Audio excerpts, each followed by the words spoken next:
Hello everyone, again welcome to this channel किताबों का अड्डा, जहां आपको 5th सेमेस्टर की साथ ही साथ बीए प्रोग्राम ग्रेजुएशन लेवल की सारी तैयारी करवाई जाती है। इम्पॉर्टेंट क्वेश्चन के साथ साथ आपको सभी सेमेस्टर के सिलेबस भी मिलवाए जाएंगे, तो ये बहुत इम्पॉर्टेंट है आपके लिए। अगर आपने अभी तक चैनल को सब्सक्राइब नहीं किया तो मेक श्योर आप वो ज़रूर कर लो। यहाँ पे आज हम बात करेंगे वुमेन इन इंडियन हिस्ट्री के ऊपर।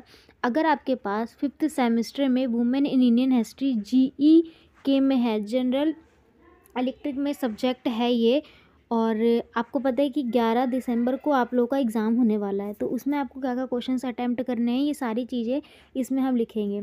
ऑलरेडी इंपॉर्टेंट क्वेश्चन के ऊपर हमारी 2 से 3 वीडियोस बनी हुई है, ठीक है। पर इवन और भी कुछ कुछ टॉपिक्स हैं जो आपको बताने ज़रूरी है, तो ये वीडियो हम उसके लिए ही लेकर के आए हैं कि अगर एग्ज़ाम में कोई क्वेश्चन आया तो उसको आपको अटेम्प्ट कैसे करना है, क्योंकि इस बार सिलेबस जो है बिल्कुल नया है, न्यू एजुकेशन पॉलिसी के अकॉर्डिंग है, तो कंटेंट सही मिलना बहुत मुश्किल है। यूट्यूब पे वीडियोस है वो आपको प्रीवियस वीडियोस मिलेगी, पर रिलेटेड अभी का कंटेंट क्या है, अभी का सिलेबस क्या है, अपडेटेड सिलेबस की वीडियोस अभी कोई नहीं लेके आ रहा है। सो डोंट वरी, हम हैं आप लोगों के साथ। आप लोगों का सपोर्ट हमारे साथ है तो हम डेफिनेटली आगे तक भी रहेंगे। सारे सिलेबस चैप्टर कवर सब कुछ होगा, बस आप लोगों का हमें प्यार चाहिए। फिलहाल हम आई होप सो की वीडियो भी आपको पसंद आई होगी और आपने अभी तक हमारी प्रीवियस वीडियोस भी देखी होगी, ठीक है ना। तो देखो बच्चों, in this video we are covering all 3 questions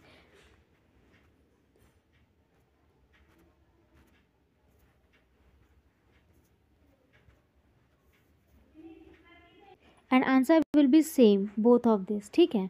1 2 3 तीन में से question, these are questions and answers are same, okay. ये क्वेश्चंस अलग अलग है बट आंसर्स आपके सेम ही रहेंगे।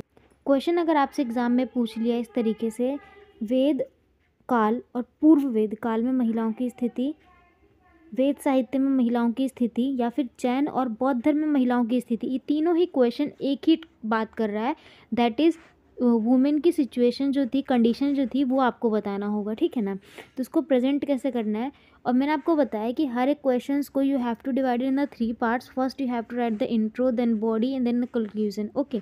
पहले आपको भूमिका, फिर बॉडी, फिर उसका कंक्लूजन लिखना है, ठीक।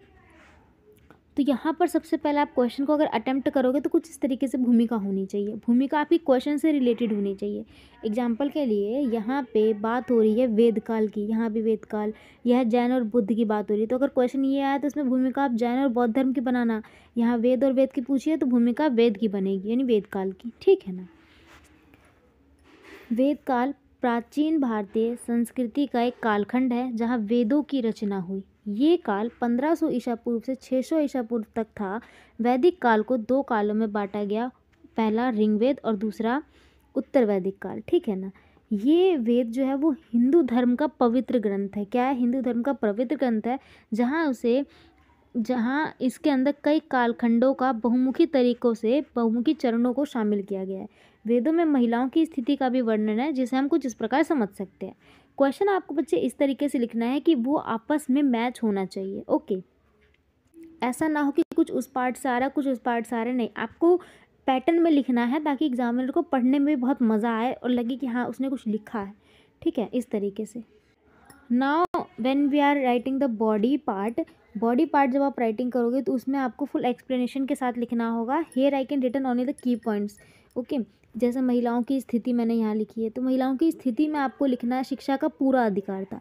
वैदिक काल आते आते महिलाओं को कम्प्लीटली शिक्षा का अधिकार मिला, उनको शिक्षित कराया गया, साथ ही साथ राजनीतिक चीज़ों में भी उनको शामिल करवाया गया।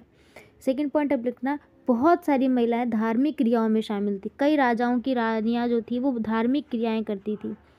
सभा और विधाताओं में पुरुषों के साथ शामिल थी, मतलब कि सभा जो होती थी, आपको याद होगा अकबर थे। अकबर की जब सभा बैठती थी वहाँ 9 रत्नों के साथ साथ 9 दरबार के साथ साथ उनकी बीवी भी बैठती थी, यानी बेगम भी बैठती थी। तो ये सब क्या है, उनके अंदर शामिल किया गया है। संपत्ति का अधिकार था, महिलाओं को उस समय पर संपत्ति का भी अधिकार दे दिया गया था। बाल विवाह और सती प्रथा इन सब पर रुकावटें थी। कहने का मतलब ये कि वेद काल आते आते महिलाओं की स्थिति कई हद तक बहुत ज़्यादा सुधर चुकी थी। तो पॉजिटिव पॉइंट आप लिख सकते हो। एग्जाम्पल क्या आप लिख देना, अपाला, जो कि एक ऋषि महिला थी। ऋषि महिला की मतलब महर्षि ऋषि थे, बहुत बड़े महर्षि थे, उनकी बेटी थी ये। घोष, ये भी एक महर्षि ऋषि है। ठीक है, ये सारे एग्जाम्पल्स आप लिख देना। जब जैन और बौद्ध धर्म की स्थितियों की बात आती है तो आप इस तरीके से पॉइंट्स लिख सकते हो। जैन धर्म में महिलाओं की स्थिति क्या रही है। जैन धर्म में महिलाओं को आध्यात्मिक प्रकृति का माना गया, जिसमें मोक्ष प्राप्ति के लिए महिलाओं को कुछ हद तक द्वितीय श्रेणी का स्थान लेना है। मतलब कि अगर मोक्ष की प्राप्ति चाहिए तो जैन धर्म का ये मानना है कि मोक्ष की प्राप्ति महिला जीवन में नहीं हो सकती, उनको मोक्ष प्राप्ति लेना तो पुरुष द्वारा बनना पड़ेगा। मतलब यहाँ कुछ रुकावटें थी उनके लिए। दिगंबर, जो कि जैन धर्म का ही एक भाग है, दिगंबर जैन परंपरा में महिलाओं के लिए मोक्ष कठिन बताता है, जबकि जो श्वेतांबर था, आगे चल के जैन धर्म को दो भागों में बांटा गया, श्वेतांबर और दिगंबर। तो यहाँ पर यही चीज़ है कि जबकि श्वेतांबर जो था वो मोक्ष प्राप्ति का अधिकार महिलाओं को बहुत अच्छे से देता था। वहीं बौद्ध धर्म जो बहुत ज़्यादा प्रसिद्ध था, बहुत प्रसिद्ध है भी आज के समय पे, बौद्ध धर्म ने महिलाओं को समाज में नई भूमिका प्रदान की। बुद्ध कौन, बौद्ध धर्म के संस्थापक, ने महिलाओं को संघ में प्रवेश की अनुमति दी और भिक्षुणी संघ की स्थापना की। अब देखो, भिक्षुणी बनी थी जहाँ पे महिला संगठन होती थी। बौद्ध धर्म में महिलाओं को ज़्यादा स्वतंत्रता दी थी जैन धर्म के मुकाबले, इसीलिए बौद्ध धर्म और ज़्यादा प्रसिद्ध भी हुआ था। महिलाओं के लिए समानता, शिक्षा का मार्ग प्रशस्त करने वाले कदम उठाए थे। हालांकि भिक्षुणियों के लिए कुछ अतिरिक्त नियम भी बनाए थे जो कि उनको फॉलो करना होता था, जो उस स्थिति को पुरुषों के अधीन रखते थे। ठीक है, यानी महिलाओं के लिए कुछ रिस्ट्रिक्शंस थे, कुछ रुकावटें थी यहाँ भी। तो ये इस तरीके से आप महिलाओं को लेकर के पॉइंट सारे लिख सकते हो और बहुत इजी है। एक से दो बार आप देख लोगे वीडियो को तो बहुत क्लियरली समझ आ जाएगा। और एक चीज़ और मैं आपको बता दूं, यहाँ मैंने सिर्फ की पॉइंट्स लिखे हैं। ओके, यहाँ मैंने सिर्फ की पॉइंट्स लिखे हैं, आपको इसको एक्सप्लेन करना है एटलीस्ट 4 to 5 लाइन्स में, वो आप अपने हिसाब से लिख सकते हो। Okay, each points you have to explain at least 4 to 5 lines. तो ये आप रिमेंबर रखना, ऐसा ना हो कि भैया मैंने छोटा पॉइंट्स लिख दिया सेम आप एग्जाम में लिख करके छोड़ के आ जाओ, नहीं ऐसा नहीं होगा। एग्जामिनर को फुल एक्सप्लेनेशन चाहिए। होप सो ये वीडियो आपके लिए बहुत ज़्यादा हेल्पफुल रही होगी। मिलते हैं नेक्स्ट वीडियो में। Thanks to being and thanks for watching. और आपको नेक्स्ट वीडियो किस टॉपिक पे चाहिए please drop in the comment box. मिलते हैं नेक्स्ट वीडियो में। Thank you.